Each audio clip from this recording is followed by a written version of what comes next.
This is Beach Talk Radio.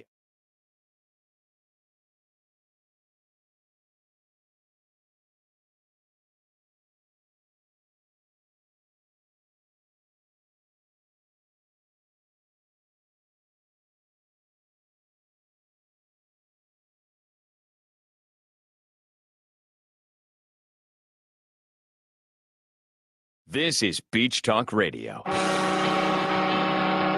Good morning, Mr. and Mrs. America, and all ships at sea. This is your captain speaking, Mean Gene. Mean Gene. The following will be a test of the ship's whistle, the sonar alarm, the cable alarm, and the atomic attack alarm. Hello, America, and welcome to the #1 radio station in all of Fort Myers Beach. Beach Talk Radio. Here are your hosts, Kim and Ed Ryan. Thank you. Welcome to Wahoo Willies. I have to take this call. Sorry, I should have done this. Lester, I'm a little busy right now. Yes, next time I'm in New York City, we can get together for lunch. But right now I have to do my show with my wife, my lovely wife, who just turned yesterday. We had a big party for her. But yeah, I mean, come on. I'll have my people call your people, and we'll get together in New York City next time we're out in New York City. Thank you very much. That was pretty funny, wasn't it? My friend Lester Holt likes to call. I gave him my cell phone number. He calls me all the time now. He's a pain in my ass sometimes. You got a little lipstick on your teeth. Yeah. Is that? Yeah. How come we can't hear you? I don't know. There we Now go. you can hear me. Oh, you turned it up too loud, Bob. We got a little feedback. Man, I asked you to do one thing. Hey, be One nice. thing, yeah. They've Hey, been what gone is for a this? long Get this time. girly so- stuff off me. What are you doing there? So yesterday was such a fabulous day. After the show yesterday, we had a little surprise party for you. Now, be honest. Were you surprised? Yeah, I was surprised to see. I knew you were going to do something. Right. She said to me, "Don't do anything. I I'm said going to be months and months years old, ago. and I don't want anybody to know it." And so we had a little surprise party, and I want to thank everybody at Margaritaville for the food was fabulous, and the service is unbelievable. And if you're ever looking for a little private party in one of their conference rooms, they do a great job. Everybody, Jody helping out with the food and the decorations, and we have a lot of thank yous. We do. And thanks to all the family and friends who flew and drove super long distances. Thanks to our daughter, Jillian and Marie. Marie's not our daughter, but our daughter, Jillian and Marie, because they really helped out. I heard they did a lot of the planning. Mm-hmm. You probably just sat back and I am issued Mr. orders. Coordinator. You are Mr. Write the Checker. I can plan things out, that's for sure. So what's that? What did he say? In that case. Yeah. So before did you get to watch the boat around this morning? I watched some of it. Yeah. I mean, I was busy setting up for the show today, but I'll go back and watch. I love watching your videos. I know. I really want to put a shout out and a thank you to Alex King for taking not only me out, but my family out. We saw dolphins. We got to see a lot of the island. He knows so much about the island, and I would be remiss, like I was on the show, if I didn't do it now. But he was talking about the Pink Shell and Diamond Head and Margaritaville really being the base here after the storm and doing so much for the island. Yes. And I was like, yeah. And I didn't say what I should have said, which is that he has done so much. For sure. And that if he wasn't, he's a big part of this community, and it would have left, if he wasn't around, there'd be a big hole where he was. Right. Well, the King Foundation is something that I think was passed down to him from his family, and he's been doing nothing but writing checks to organizations on the beach to help them out, which is nice, especially after the storm when people needed a lot of help. Okay, here comes some more information. It's just flowing from her brain today, everybody. So he and I are in negotiations over a property down here that we saw. What? It's a small little. How much? 9.9 million or okay. It's got guest quarters. That negotiation just ended. Regular quarters and a big. That's right. Where is it? It's right on the. He knows, but it's right on the end of a street. It might be. Yes. Which circle? Palermo Circle. It's big. It's got a huge. That's where all the hoity-toities live. Yeah. The Lanai is like double decker, super big. So yesterday after they have an open house, I'm gonna I'm interested. Ha ha ha. Yesterday after we left the party, I had the wireless microphones have been like a savior for us when we go out and do the walk-arounds and the bikes and the boats. And yesterday when we left the party, somehow I lost one of the wireless microphones. And I don't know, it may be I had like 50 bags of gifts for you that I brought back to the truck. Maybe it fell out of my hand and fell in one of the bags that is now at home. I was shocked because that is not. Please don't mail me wireless microphones. No, we'll find. Yes, it's a certain type that I have to figure out. Maybe I can just get a replacement or two. Oh, you think you lost it? I totally lost it. I checked in the truck. It's nowhere in the truck. And then I went back over to Margaritaville and looked in the sand. And I couldn't find it. So, well, if anybody sees this on the beach, it is ours. The thing that pissed me off the most was that we had this attached to the rugby guy when we were doing the way we were watching, and it fell off his shirt once when he got tackled, and he picked it right up out of the sand and attached it back, and then I lost it walking somehow. So.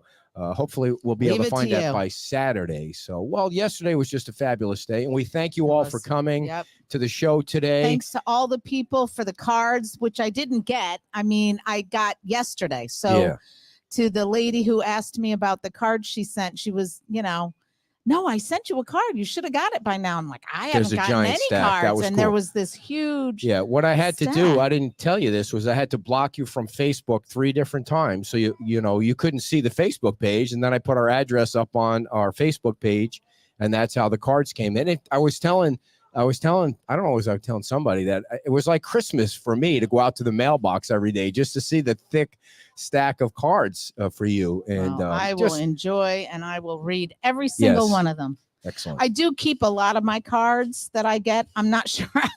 That was a big stack. I'm going to have to get another storage container for that. Yes, you are. All right, enough about us, dear. We're really here for one person and one person only, and that is our usual Sunday interview with the most important man on Fort Myers Beach. Here he is right now. A big round of applause for your mayor, Dan Allers. Welcome to the show, Mr. Mayor. 1 week ago, we were doing the show, and after the mayor came on, Mike Greenwell came on, and we did an interview with Mike, and the mayor kind of stuck around. He could have gone home, but he stuck around to listen to Mike's interview, and before we know it, there was 3 feet of water on the road, and we couldn't leave until 5 o'clock. So speaking of that, before we get going, I want to say, working? I don't even know. Can you guys thank hear me? you. Yeah, we can hear you. As you heard me bitching about the umbrella last week, I had an umbrella that I was walking around that Sheriff Marcino gave me, and the wind just kind of took it out. Thank you for this umbrella. It's going to work perfectly for the next storm. And we got 2 of them, so thank you. I've got my own. Just to show you how much I appreciate this umbrella, I'm going to do the whole show with the umbrella the way it is right now. It's going to be like the boy in the bubble. Does it have a tinting option? Did you guys? I'm suffocating already with this thing. It's so hot. Push it down a little more. Did you guys ever see that? Dual purpose. Did you ever see that movie, The Boy in the Bubble? That was like 100 years ago. One. And I like that it has like the Joker, the Batman kind of handle there. It's a retro You got to bring style. that out with the yellow suit. Yes. Yeah. That did not. We picked up on that. Yes. Yeah. You need the. I haven't watched here, but you got to cruise the canals. No, we went out. We went into the bay, and then we went around Bowditch and went down out in the Gulf. So one of the things when I moved down here was like a bucket list for me is I've always wanted to be able to boat on Christmas, because Minnesota, the lakes are usually froze over. Right. You can't boat, So when we got our first boat down here, we took some friends of ours, Heidi Bruiser. Everybody knows Heidi Bruiser, and some other friends that have moved on. But we went down every single canal. We had speakers set up, of course, dressed like Santa, Mrs. Claus. Everybody's dressed up, and we just played Christmas carols and sang and went up and down every single canal. Every single one. Wow. And then that day, it was. I mean.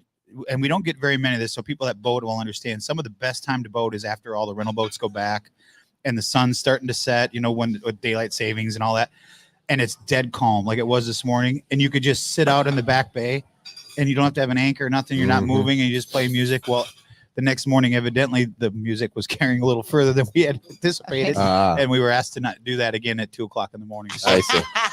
Very nice. So you got a warning? We got a warning. Violation. Yeah. No, this was from a person that lived. It wasn't from the town. Since my friend Lester Holt called, our followers have gone up from 92,000 to 97,547. But who's counting? Exactly. So the reason I bring, thank you very much. Thank you.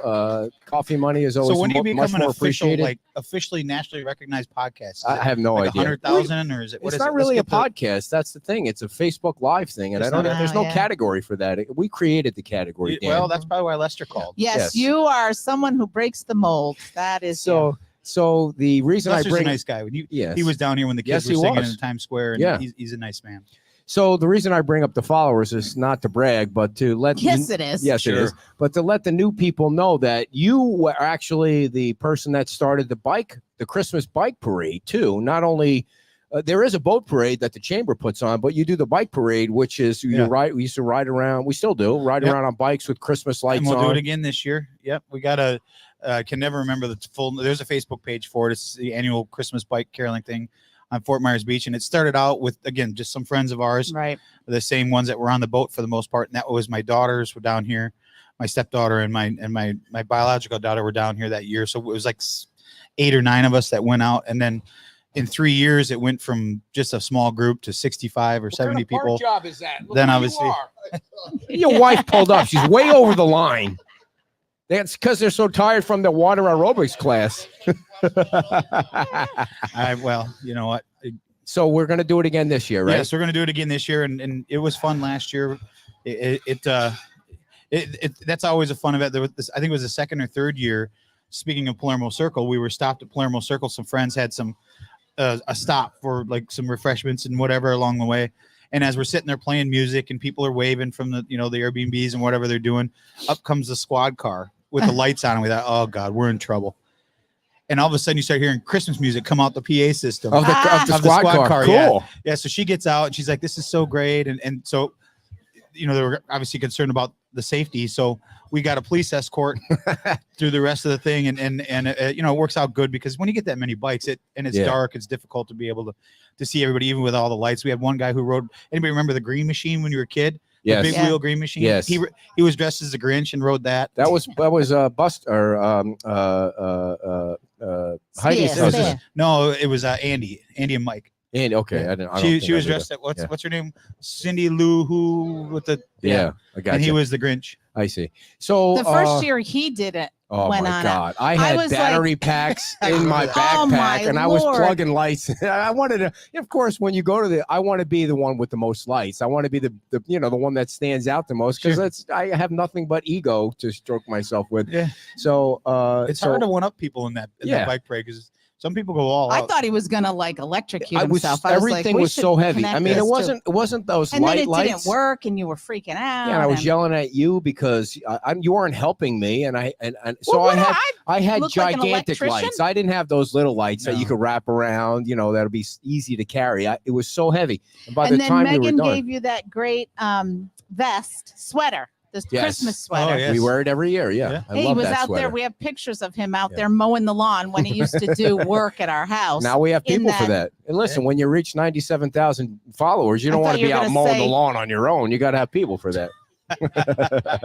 So by the way, there is going to be a boat parade this year. I heard Jackie from the chamber announce that Friday night when we did the women's club show at Nervous Nellies. And I want to thank Nervous Nellies and Tyler. They put out a nice spread of free food for, we must have had over 70 people, or I mean, I'm bad with numbers, but there were a lot of people there. Busy up there, Yeah, and what we did on Friday was we unveiled with the women's club their brand new building, which looks spectacular, and they need to raise about $4 million to make that building happen. And what they've done is we're going to try and raise $1 million, $50 at a time and they're going to dedicate the Yellow Army Lounge for our followers. So we really only need 20,000 of you to donate $50, and then that's or it. 5,000 if you buy 4 squares. Yeah, you can buy as many pictures as you want. Yeah. You should probably go out Or on 40,000 people that donate. Yeah. 25. Yeah. So No, I mean, it's 50 is a minimum. $50 a buy. 50. Yeah. But if you got a family of 4, But you could people get 4 together. Yeah. 4 pictures that remind you. I know the people in Christmas at Poinsettia tree is a big thing. So if you didn't get a chance to see it, I guess I'm plugging the women's club for the women's club now. Do it. They so they're basically putting up this interactive wall that you could put a picture in, and in the mural, I'm sure it's on your Facebook page and it's on the women's clubs. You could see it. It's got a turtle. It's the island. It's really neat. But your picture actually goes into that mural, and you can actually go over to the interactive screen that's next to it and select it, and it shows you where it is on the. Yep. And someone had a good idea that I'll say it now so I can remember it.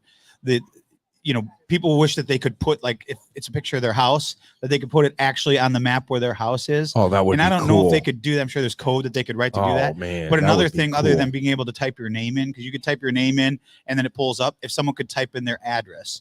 So then if they type their address in, it'll pull up that house. I mean, I got to believe there's some coding that can be done. Now, whether or not this program does it, it's just not like they don't have anything else to worry about. But. what I really love about this fundraiser is you can really see what you're donating to. Like, your money is going toward that room in that building that will be eventually built by Seagate. And sometimes we raise money for an organization, and you just give them the money to the organization. They're using it for whatever. Now you can actually watch every Friday. We're going to update what the dollar amount is. And folks, if we don't raise $1 million, nobody on this beach is ever going to talk to me again. So please don't embarrass me. I mean, Jesus. Well, didn't you say Well, Did now you say there's he has the people out checkbook? there that are like, I want my check back. Yeah. No, the nice thing about the building is the way they designed it. I think it's going to be a good community space. Anybody can use it. Anybody can rent it for weddings or other, the other nonprofits that obviously, like the Art Association, lost their building. People that don't have their building back yet, it's going to be a place for them to be able to use it and have separate. From what I saw, it looks like it's got separate areas, so you could have 2 things going on at one time. So it's a nice. I think it's well thought out. I think it's a community thought out project, and $50 is right. People would donate that all the time to different causes. Sure. So you spend more of that on breakfast. Right, not here though. It's very affordable here, Dan. How dare you? Where? So let's talk about some issues. The biggest issue right now. What? Well, did you want to talk about?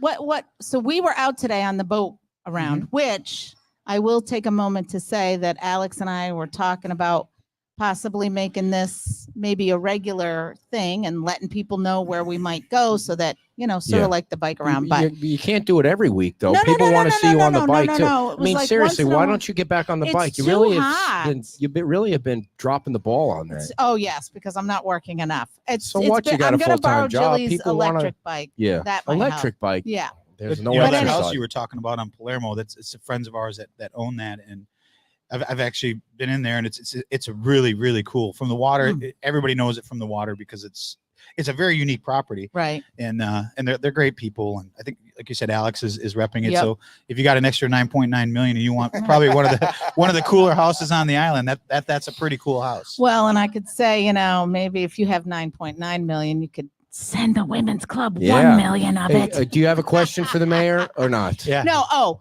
so we were out on the boat. Got to keep her focused. Yeah, right. We were out on the boat, and you could see the beach renourishment and all of that. You could see a bunch of big sand piles, I believe, in front of Best Western. So can you update us on beach renourishment, because you could really see it full force today? Yeah, they were supposed to start pumping the sand yesterday. Andy called me. He was going to go out and check and see where it was, but at that time it was, I think, 9 or 10 o'clock yesterday morning. They hadn't started yet, so it sounds like now that they've got the machines running, so it'll go pretty quick. It's going to be an inconvenient thing. We've tried to be very upfront about that. It's going to be a construction zone, but it will move very quickly.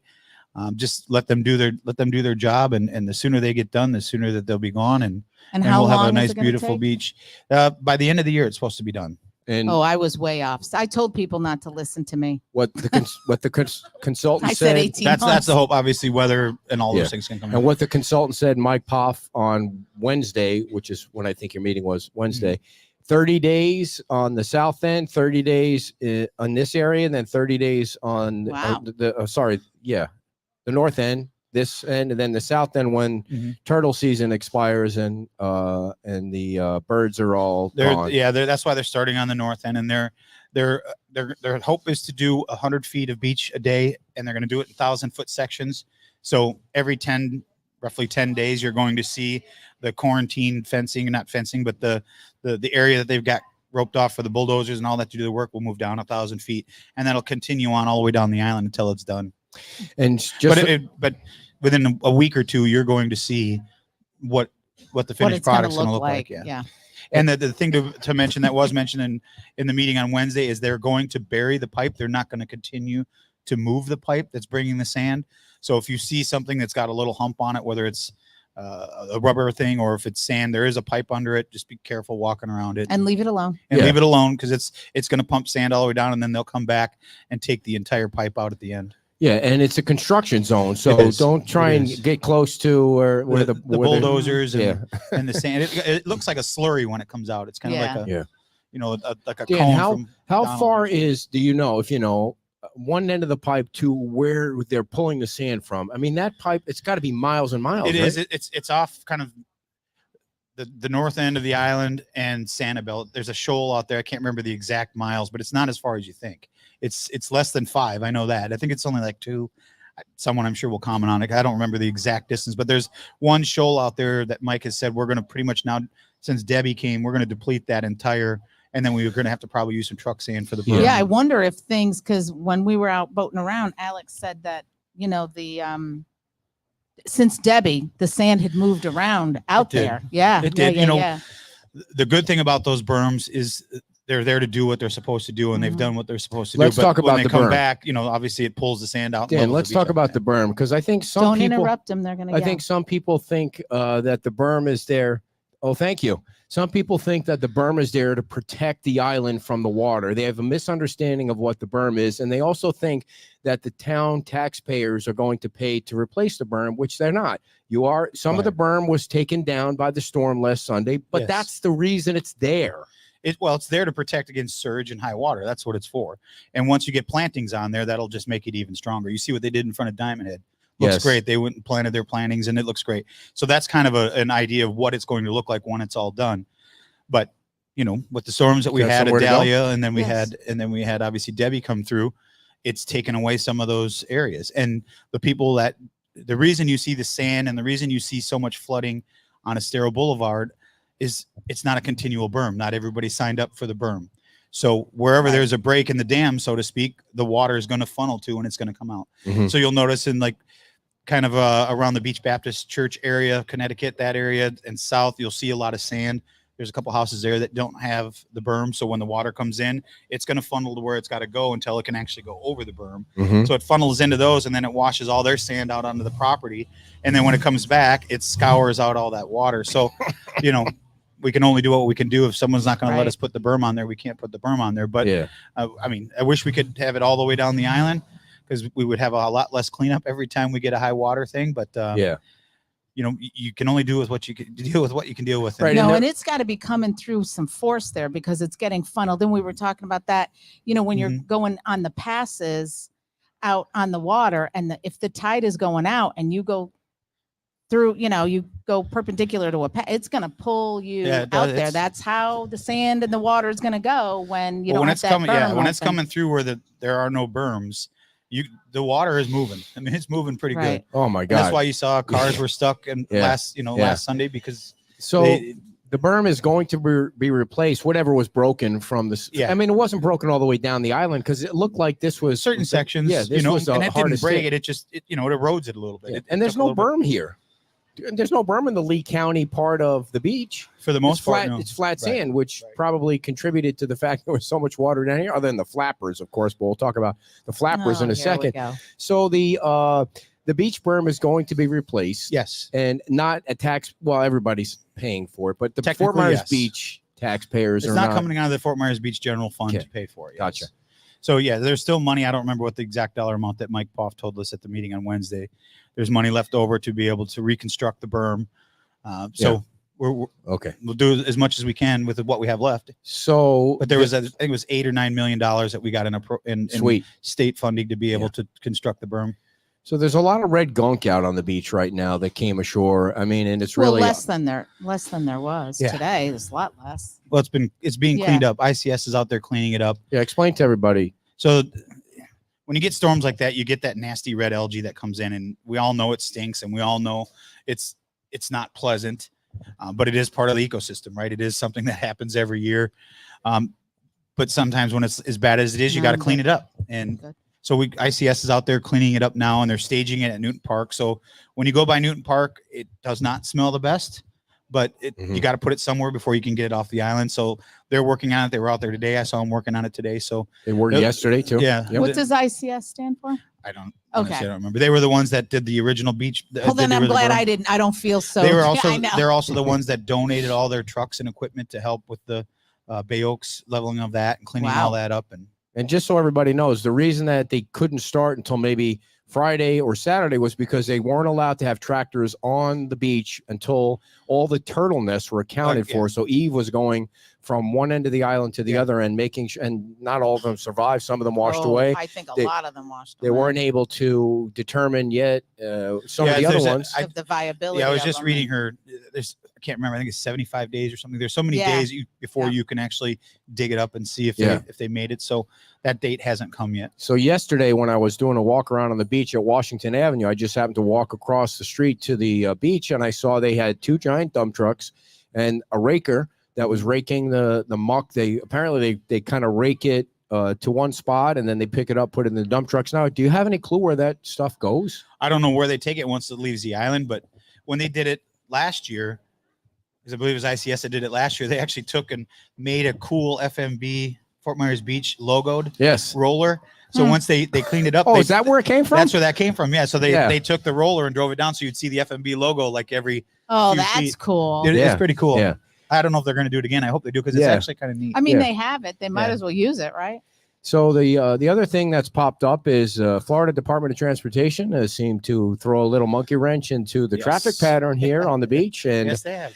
The first thing before I ask you how the town is trying to address that is there's clearly no help for bikers coming on and off the beach. Like I was leaving the beach Friday or Thursday, whatever it was, and I saw a lady was trying to bike up the bridge. I mean, it's a steep bridge, so a regular bike it's hard. Right. And now there's no lane for somebody to come up the bridge from San Carlos, and there's no signs that say, hey, go on the other side of the cones. Right. Because when I asked Tom Torgerson yesterday, he bikes a lot. Where he biked, he said, I biked on the other side of the cones because there's a huge lane there. But unless there's some kind of instruction for the bikers, it's going to be deadly. Yeah, I don't know exactly what their plan is. If they've got the bridge lane closed because they're going to bring the truck in and move those concrete barriers back so they can widen it. We have formally requested a meeting with Chris Spees to be able to sit down and because the base of the bridge, that's not sustainable. With the way the traffic is going right now, it's just not going to work. It's the first time I was in it was a Wednesday, middle of August, and it was backed up. It was backed up to Beach Baptist.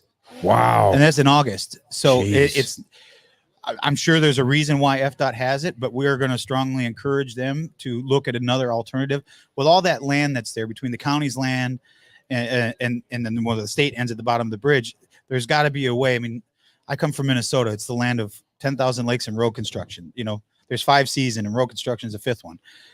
They always figured out a way to be able to allow through traffic to do its job. And I got to believe that there's a way with all that land to be able to shift to one side, to be able to allow that lane to go on and off the island. Because if we get into height of season and we're going to deal that, it's going to kill everything. Our residents are never going to be able to get off the island. People aren't going to want to come here because they're not going to be able to. I agree with you 100%. Like I said, in August, if it's backed up that far on a Wednesday. Here's the thing. And that was an overcast day. You were talking about the inconvenience of the beach renourishment moving down, and I was like, "That's nothing." That's a cakewalk. It'll be a cakewalk compared to that. And we have. Well, and I think it's dangerous when you have that many people going down a residential street and then having to turn. To me, I think it's a safety risk, and so we just sent them the email request this week. Whether or not Andy has heard back yet, I haven't talked to him today, but they've always been pretty responsive, and I have I'm sure they'll sit down with us and see if we can come up with a better solution. And here's so today I come over the bridge and I come down this way because I like to just pull in the front spot here, get here early enough, and somebody just decides they're going to go around the barrier. They just went right around the barrier, come in the other lane, go around the barrier in front of Margaritaville, and they're aggravated enough where they're just going to ignore it.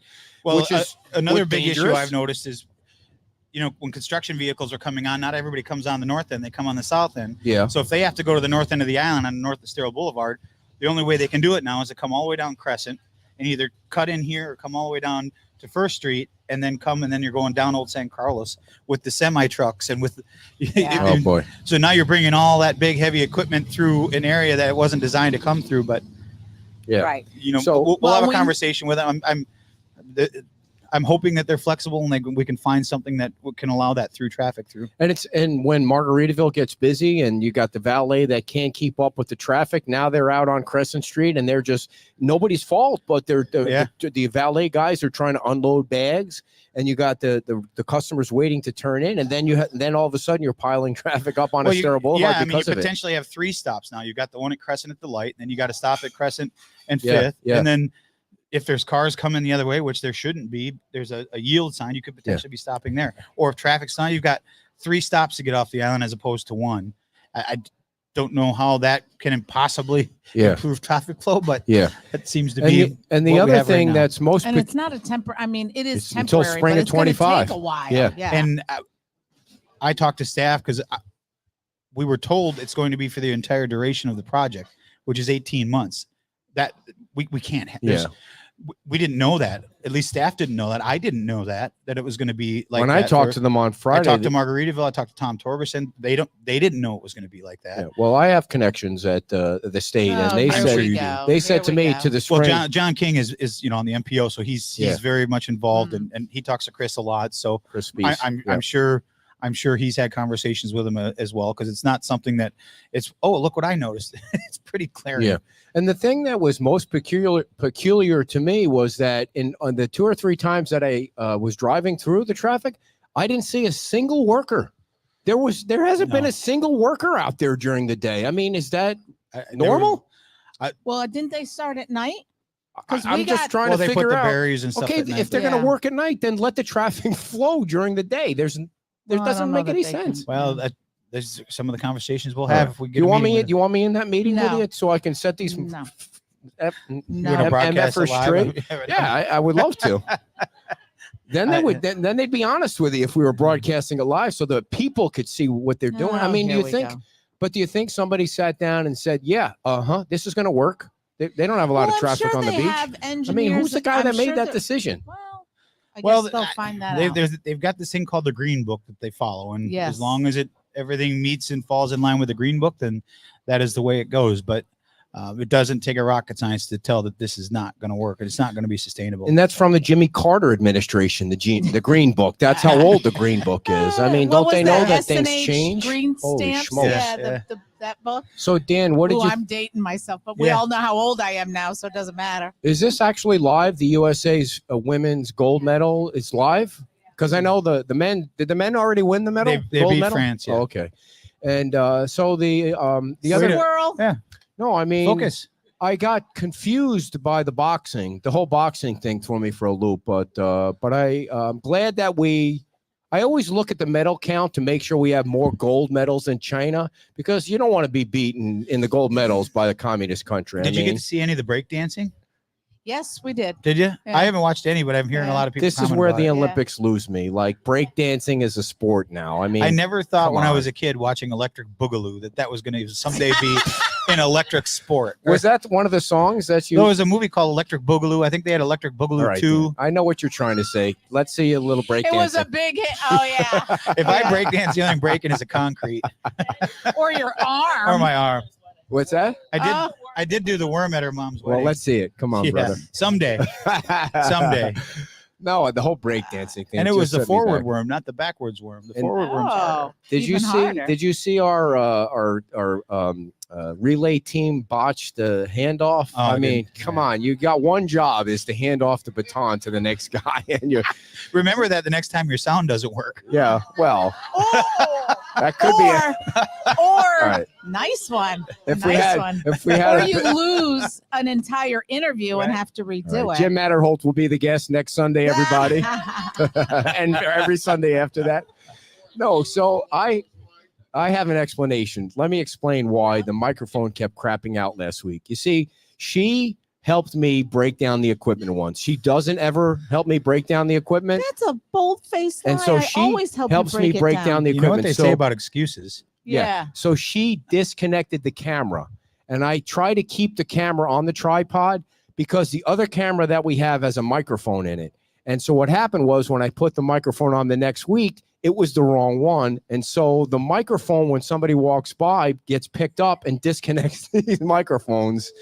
And that's what happened last week. So I have to just put a red X on this one. And please don't help me clean up anymore. I would love to not help you clean up Your anymore. job is to hobnob with the people. But then you are good amongst the people. Last week, you were here. Last week, he was freaking out because he talked too long. I heard. I heard him say a couple times to you. Yeah. Are you going to help me here? Are you going to help me here? Yeah, she was too busy moving the vehicles. She's yelling at me from over here.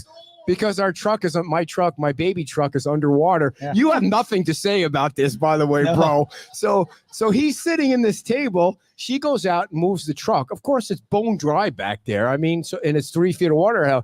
So Dan's sitting here. His Jeep is still out in the street in the water. So she says, "Well, just give me the keys. I might as well move yours too." She's I'm already all soaking wet. So neither one of us got wet. Jeep, not me. But I did say to him, I did not put the seat. I had to move the seat up considerable because there's a size difference here. And I didn't think to put it back. And I thought that night, I was like, I can't imagine when he went to get in there, like, what in the holy hell? Happens all the time with Megan. You go to get in it in the garage and you're like, dang it. So but yeah, she was the hero. She moved the. Yeah. She was. You were soaking. I was soaking wet. We didn't get to leave the beach until 5 o'clock. I mean, I've never been to the beach that long, but there was just no way. You needed a nap for a while. It was a whole There was mess. no way. And it was getting a little hairy. I mean, the water was coming up onto the floor here. They were trying to squeegee it out, and they got all in the bathrooms because they're on little lower down. But and this just seemed like it was the worst spot. I mean, it just seemed like Old San Carlos took the brunt of it. Pretty much, Crescent Street was flooded too, and just water came over the wall. Yeah. What can you do? So I know we're going to talk about this flipper flap thing, which I wish I had never even found. But you're the guilty one.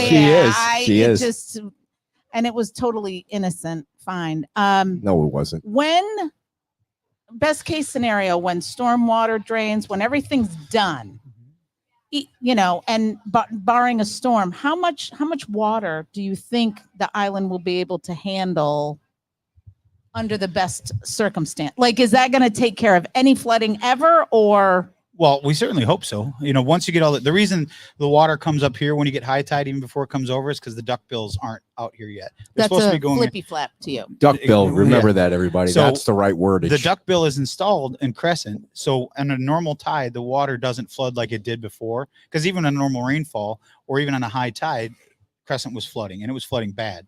So now that the duckbill's installed, Andrew Sitework got that installed. They're waiting. I think it's this week. They're supposed to be getting the one for the end here to put in.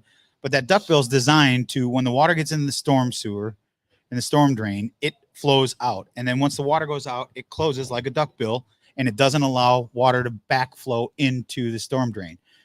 Well, if you don't have those, the water has no place to go. Once the tide comes up, it's going to fill up the drain. Eventually, it's going to come out the top of the storm grates. So when those are installed, that doesn't happen. What happened last Sunday was we had three things aligned. We had that heavy band of rain, which we saw on the screen. It was a red band that came from Marco Island, and it stayed right over us for quite a while. It was the high surge, and it was high tide. There's not a duckbill on the planet that's going to keep water off your street when the water comes over the seawall. Because once it comes over the seawall, it can't go back into the storm drain because the storm drain is already full. So you saw how fast, once the water went over the seawall, how fast the water went away. Yeah. So I think to answer your initial question, the storm drains will do what they're supposed to do to a certain point. Yeah. But when Mother Nature has other plans and the water's over the seawall, if you got a low-lying street, they're working on it. I think what people don't remember is what it's going to be. And we were actually starting on this before the storm. We'd already gone through and got the thing designed. We did all of that. And then obviously the storm hit and it's put us back. And now we're work in progress. We're going back, and Andrew Siteworks working as fast as they can. But the way that it works is they have to put the water line in first, the potable water line in. Once that's done, then they can go. They got to pressure test it, do all that. Then they have to go back, and then they start putting the storm drains in. And the very last thing to go in is the outfall box, which is on the water. So until you see that go in, the water is not going to drain like it's going to drain until everything is finalized and put in. So that's kind of what they're at on Bahia Via, for instance, right now. Those are going in, and they're just going to put that last box in, and then you should see an improvement on at least on the first tier streets. So let's just talk about this whole duckbill thing for a little bit. Now, folks, you know that there is an election coming up, and there's a Republican primary on August the 20th, and you have a choice between Matt Thornton and David Mullica, who are running to represent Ray Sandelli's seat, he's been great for Fort Myers Beach, and Ray Sandelli is retiring. And I'm begging you not to vote for Matt Thornton. I'm begging you not to vote for him. There's a video out there that they're dumb enough to post where he criticized Fort Myers Beach about the flooding, about the drainage, and he got on this video that they posted this, and he called them flappers. He called the duckbills flappers. That's what he thinks. This is how smart this guy is. He thinks the duckbills are flappers. And then he said they're 2 inches, 2 feet, and 3 feet. I don't even know what that means. Well, 2 inches, 2 feet, and 3 feet. I'm assuming he's referring to the diameter of the concrete pipe that brings the water out. And then he criticized the town. He said, well, there was some more flooding on Fort Myers Beach. And everybody in the crowd, I think it was like the VFW, or it was some local organization. I saw it. Yeah, it was it was in Lehigh Acres. I think it was American Legion. And here's the thing to keep in mind. If Ray Sandelli was making a speech to a group like that, he wouldn't criticize anybody, but he wouldn't try and make a case that he should be elected because there was a flood from a storm on Old San Carlos. This is the guy that wants to represent Fort Myers Beach. So somehow it's your fault, the town council's fault, that there was a storm and that it overflowed. And this is what he said. It overflowed so much that there was a flood on San Carlos, which is where this crackpot lives, down half the way down San Carlos. So it's the beach's fault that the flappers didn't work, everybody. Here's what I want you to do after the show. Call your favorite hardware store and ask them to deliver a flapper to your house. Tell them you want a 2-inch flapper delivered to your house and see what the guy says at the hardware store. That's how smart this guy is. Well, being in an Outer Bank, we're really... Yeah, he called Fort Myers Beach the Outer Banks. Okay, this is the guy that wants to represent you.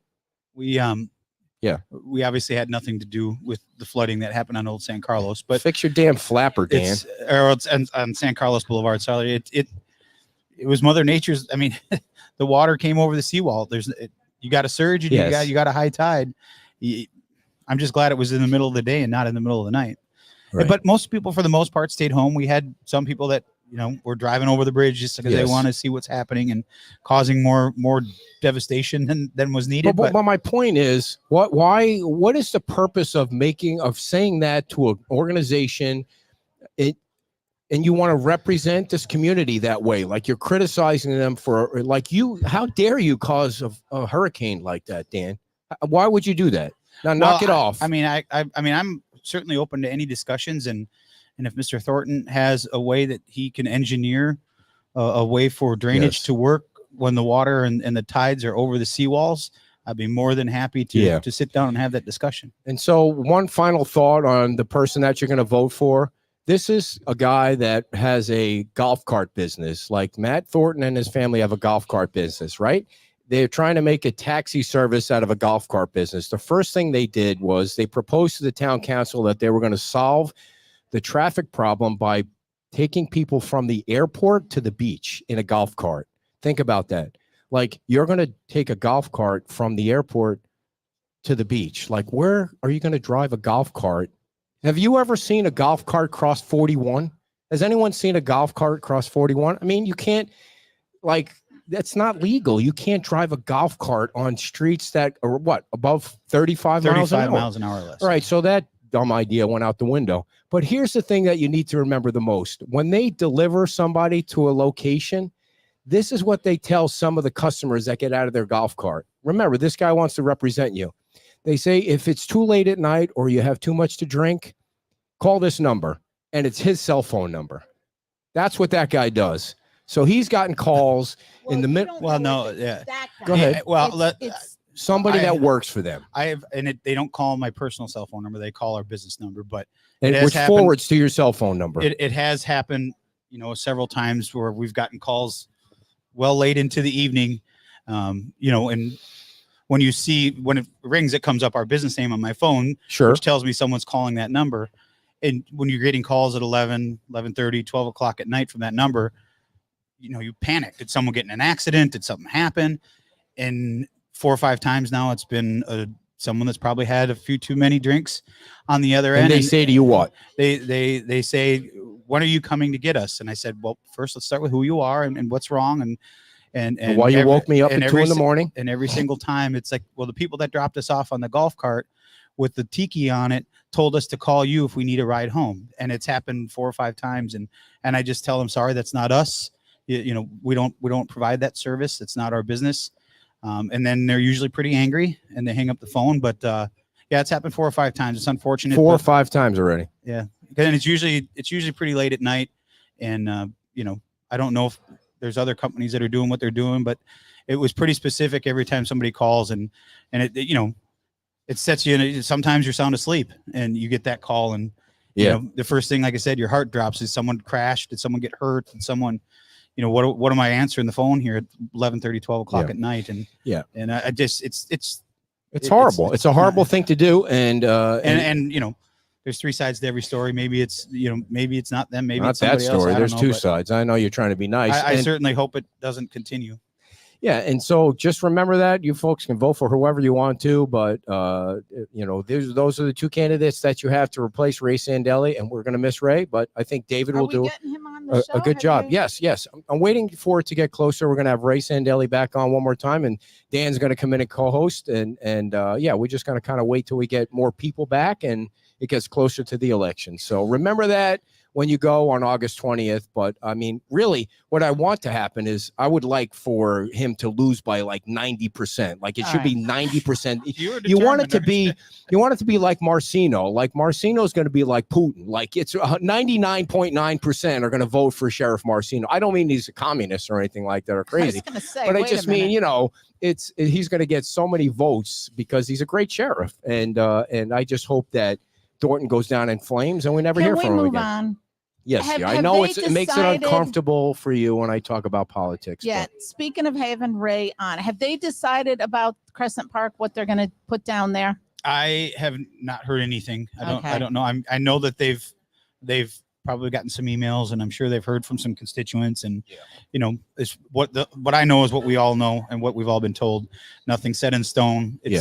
And Greenwell was on last week, and he said if I could have one vote back or one vote to do over, it would be the AstroTurf in Crescent Park. I have a feeling there's a 0% chance you're ever going to see AstroTurf, especially when you see things like the rugby tournament. Like that was a great use of that park and a great day for the beach. I just wish they would have promoted it more. Well, the one thing you learn when you get into the public arena, I guess you will, is your life is never your life anymore, and you're not always going to make the right decisions, and you're going to wish there were some decisions you had back, and maybe that's one of them, maybe it's not, but that's fixable. Well, yeah, I mean, it's it's nothing that's detrimental. It's nothing that's, they could do everything else in that idea and just leave the AstroTurf out because it looked great. You got shade. They had shades. I mean, I think whatever they're going to do there, the important part is that they've since the beginning, since the storm, they've been very much, we want to work with the town. Let us know what's going on in Times Square, so we can tie it all together. Margaritaville wanted to be part of whatever happens down there because it's kind of the center hub of the island, right? And I think that the park is. I think the county's done a good job of getting the parks back open as fast as they can. They got so many once you projects. got the obligation money, you see how fast they did it. Right. They're building back the trailers.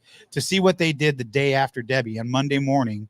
They had, I don't know if you saw how many people down there. They had trucks and sweepers and people, and they had Lynn Hall Park cleaned out. Yeah, they know how valuable Fort Myers Beach is to this county. But that comes again with Andy was on the phone with Dave Harnard 3-4 times the day before the storm. County manager. And they had it choreographed to, as soon as it was safe to come on, our crew, our staff was out there shoveling sand and cleaning stuff up, and their people were down here at 7 a.m. ready to go. And they were in and out pretty quickly.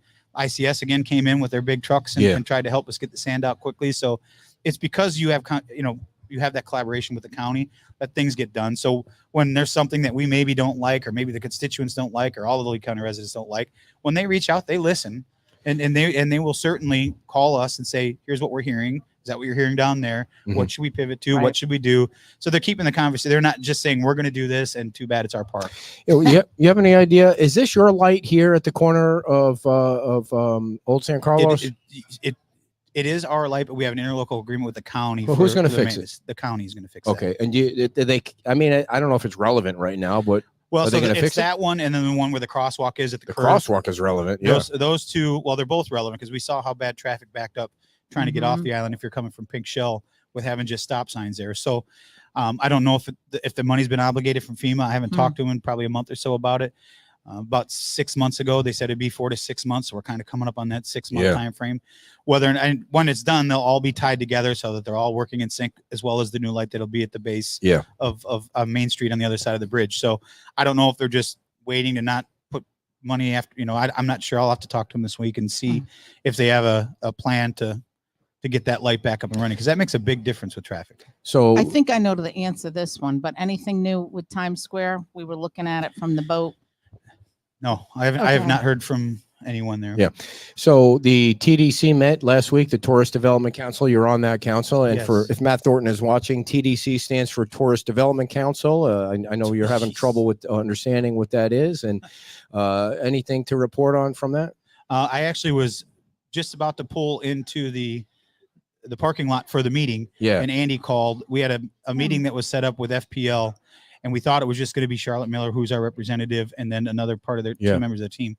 And I just forgot his last name, but Armando, he's kind of the new CEO. He's the head guy, decided to come. So Andy's like, you should probably get back here. So I called the TDC and said, I need to get back here for this. Cause obviously we need to get their power back, especially in these. You want to appoint me to the TDC to take your seat? Cause I mean, if you're too busy, I'm happy to sit in for you. It's shit happens. Yeah. So, when you've got the ear of the top decision maker, you got to make sure that you're there to, you want to get people back in their condos. I can tell you they've been very proactive. They have created a task force. Yes. So they've reached out to us and asked for a list of all the presidents of the associations and their numbers.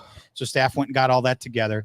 So they're now proactively going and finding out where they're at in the process, explaining to them. They put together they call it a special task force of people that are going out now and setting up appointments to meet with them to see where they're at in their recovery, where they're at with the powers and the meters and things like that, and explaining to them the timelines. Because now they told us it's not a meter shortage, it's not a product shortage anymore. I kind of feel like Dan that it's a timing I thing. kind of feel like FPL has let Leonardo arms down. I mean, I know they're blaming it on the storm now, but those people have been so close to getting power, and then they were told that it was going to be switched on, and they were kind of led to believe that it was going to be switched on before the storm, and then Debbie hit, and now they're hit with another 2-week delay down there. Here, this is one thing that came out of Armando's mouth that I thought was very, and it goes to what you just said. He said, we are past the point of blaming it on a storm. He said, we need to get this taken. That was his words, not mine. He said, we're past blaming things on Ian. And one of the biggest things that they're noticing on their end is, and they admitted that, and that's why they're working with us to make sure that they know. So when the electricians for whichever condo it is says we're going to be done on this day, they're going to tell them 4 to 6 weeks before you know when that date is, schedule your appointment so that you're not waiting until it's done, then scheduling your appointment. And now they're 4 to 6 weeks out like they are now, and you're waiting a month for nothing. So if you can be proactive and say, and another thing that we've heard, you heard, I think it was Dave Nussbaum talked about how they had, it was I just forgot his name. Sorry. Jim Nickel, I think, he came and was talking about how they had an issue where they had a power problem underneath after they were hooked up. So they're going to be proactive with trying to connect with the boards and say, here's what has to be done. Because some of these, they said they actually have a list of all the contractors, and they can tell from the list which ones are probably either not going to be done right, or they're going to have to go back and redo. So I hope they're going to get rid of those. That's what they're working on. They're working on it. Yeah. Hey, Dan, with Chad's assistance, we followed those directions and tried to schedule things in advance with FPL. Okay. We are still waiting for meters to open our office down at Casa Playa. I'm Mark Clemens, president of Casa Playa. And we just keep getting, we're going to be there. Now they're blaming it on their subcontractor. And that's keeping our building from being able to open. And that's Right. that's We followed. There's Drayton, I think, is the gentleman's name Drayton at is, yes. FPL, right? Mhm. And it was a handhold box that they came and installed. Now, once you do the handhold box, why don't they hang the meters? Well, I guess it's a different subcontractor for them. But we have been just delay, and now they're not even responding to my emails. Well, that's concerning. Send me an email today or tomorrow, and I I will just sent him another one yesterday. But he said last Thursday or Friday they would be there, and I send it to me because I don't know the whole until I know what the whole back and forth is. Well, Chad is part of it. Well, yeah. But I just soon you send it to me. That way I can be on the email chain with more than happy to with do you so. and everybody. And usually it gets resolved fairly quickly. At least we'll know what the real reason is. Because what I have found, and it was with the same with residential over the last 2 years, sometimes, and I'm not saying this is the case, sometimes electrical contractors are saying, well, it's done. Well, it may be done, but it may not be done to what is required from FPL. And then that causes delays. Or they installed something that was wrong and has to be redone. And I'm not trying to stick up for FPL, and I'm not trying to bash the electrical contractors, but there can be things that get caught in the mix. And you, as the end user, just like, I don't care whose fault it is. I just want to have my power, right? Right. And we're running on a generator right now to keep the building temperature controlled and so on. Sure. So our contractor has to be there for the switchover from the generator to the meters. Sure. So I mean it's a lot of moving parts. They've been waiting and waiting and waiting. So. Well, I was told the meters are not an issue, so I would assume that the meters aren't the problem. I'll forward you the email, and anyway, I just want to make you aware. That's well, all. just send me the email either today or tomorrow. Thank you. And I'll get you on the same email, the right email with the right people, and we'll see if we can get it resolved. The thing that I think is most frustrating is you got all these residents. I know you know this. They're dealing with the FEMA, they're dealing with the insurance, and they're dealing with all that. And then if they only need FPL, which is a monopoly, to just come in and figure it out, and then all of a sudden, they can't handle whatever Leonardo Arms needed, and then a storm comes through, which really wasn't a major storm. It was a little, I call it Little Debbie because it was a dinky little thing.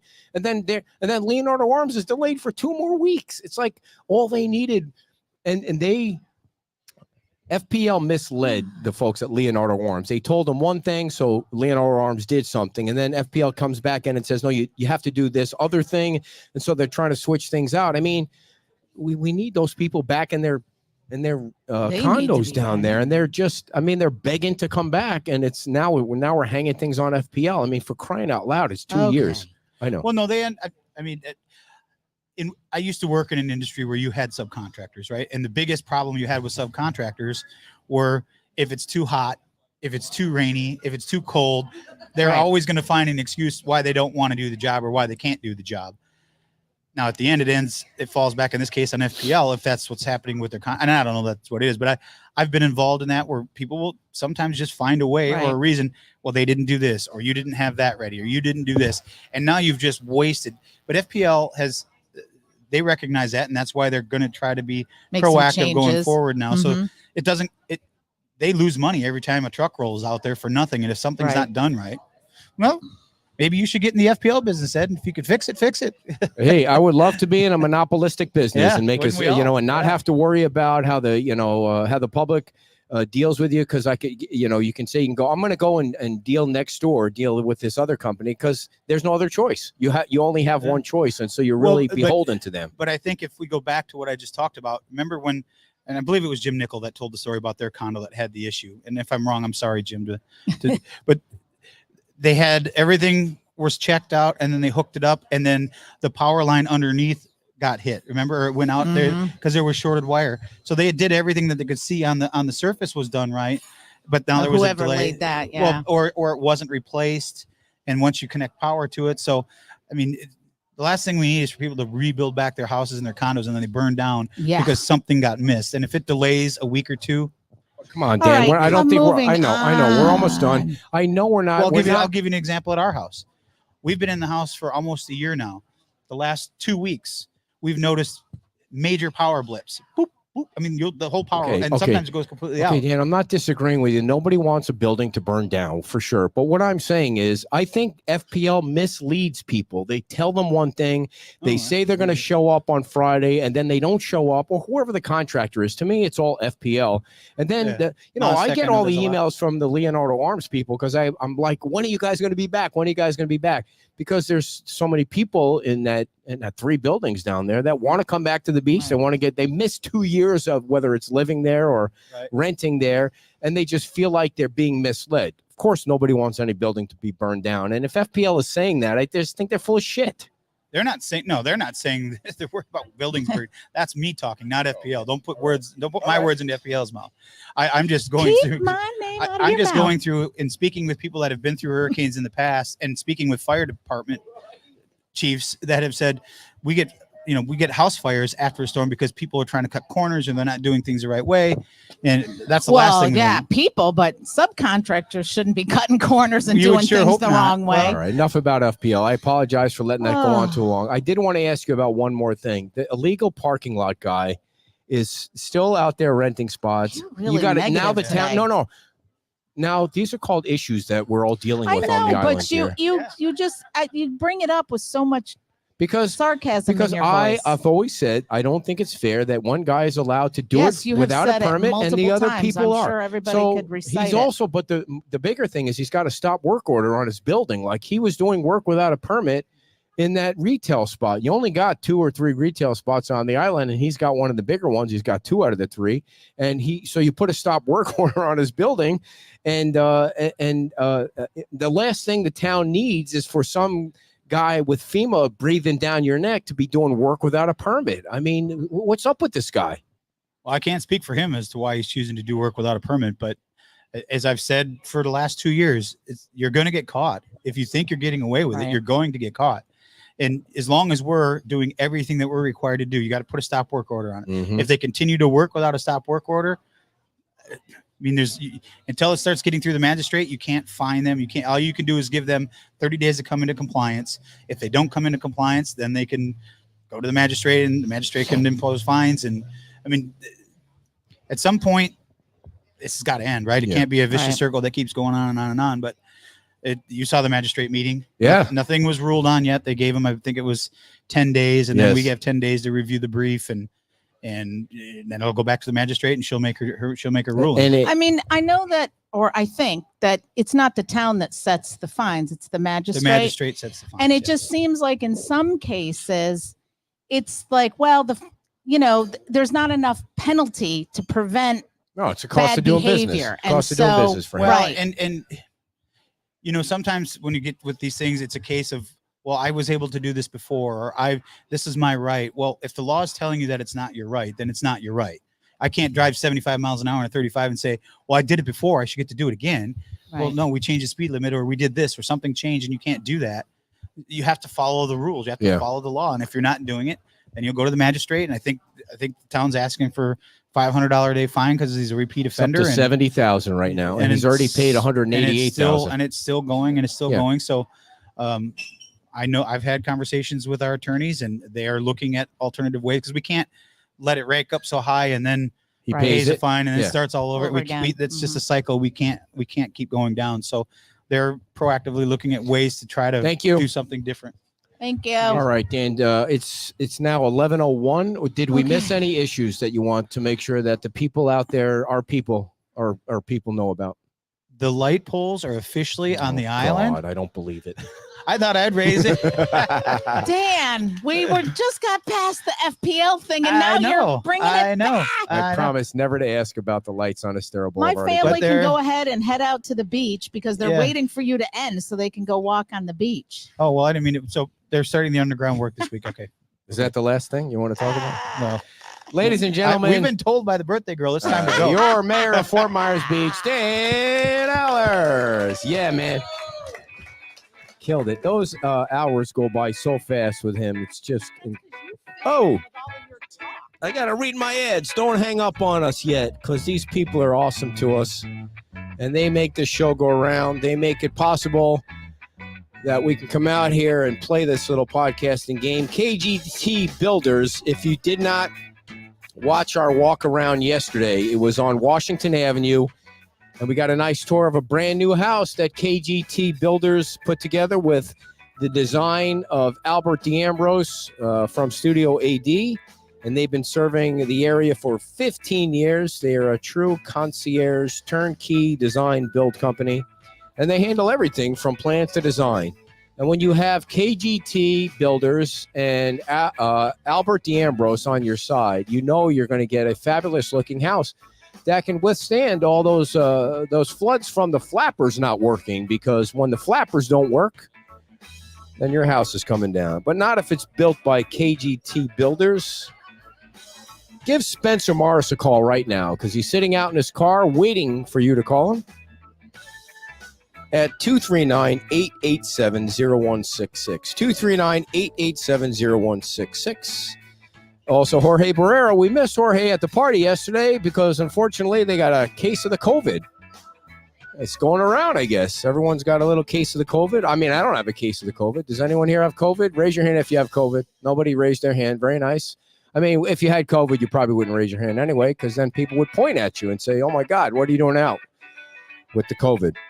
Is COVID still a thing? I had no idea COVID was still a thing. I mean, who gets tested for COVID anymore? But I guess some people do, but Jorge is still a fabulous, whether he's got COVID or not, he's still a fabulous real estate agent on Fort Myers Beach. You see his signs everywhere on Fort Myers Beach. If you want to buy or sell property, you want to give Jorge Barrera a call. He is your most trusted real estate agent here on Fort Myers Beach. He's not sitting in his car because that would be weird with the COVID. He's probably sitting on his couch relaxing they got a fabulous dog. What's the dog's name, dear? What is Jorge's dog's name? They have a French bulldog, right? A French pugly dog. Oh. Anyway, I hope the dog doesn't have COVID. I mean, how do you know if the dog has COVID? Is there a dog COVID test that you do? I mean, when the dog starts coughing or something, do the dogs wear a mask if they catch COVID? I mean, I've never seen a dog mask if you catch COVID. I hope our dog never catches COVID, because that would be weird.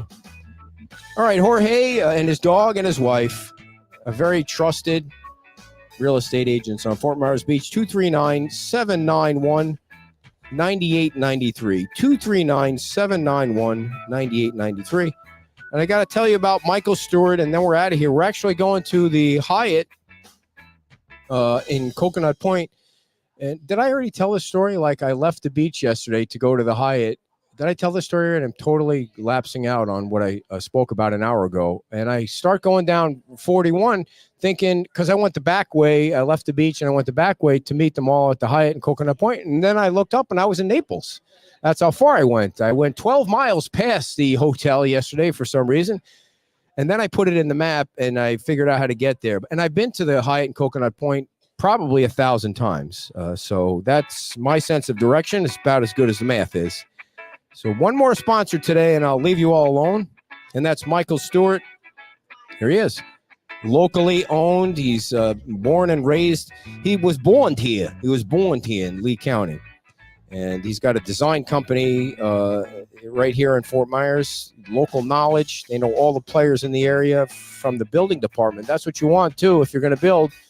You're looking at me like I'm supposed to read your ad, but I read your ad yesterday, so you want to come on and talk about all right, you sure? I mean, I'll give you 30 seconds to do a quick ad. All right, screw you then. I tried to give you a free ad. Bet you thought I lost my place. Michael Stewart. And you can check him out online, mstewartpe.com, mstewartpe.com, or you can give him a call at 239-292. He doesn't have COVID, so he might be sitting in his car right now. I mean, I don't know if he has COVID. I didn't ask him. 7670-239-292. You know what's going to happen tomorrow? I'm going to wake up with COVID just because I said the word so many times. Now it's really going to suck. 7670. All right, everybody. Thank you all for coming today. Big round of applause for me. Thank you. Thank you very much. My birthday is October 10th, if you were wondering. I am not going to be 60. I'm going to be 59, so she's older than I am. But she looks way better than I do, and she's got hair. Thank you all for tuning in, and we'll see you Wednesday night at the Pink Shell for the Red Coconut unveiling from Seagate. Thursday night at Diamond Head for a special builder show. And then Saturday morning, we'll be back with a walk around in our show. Bye-bye.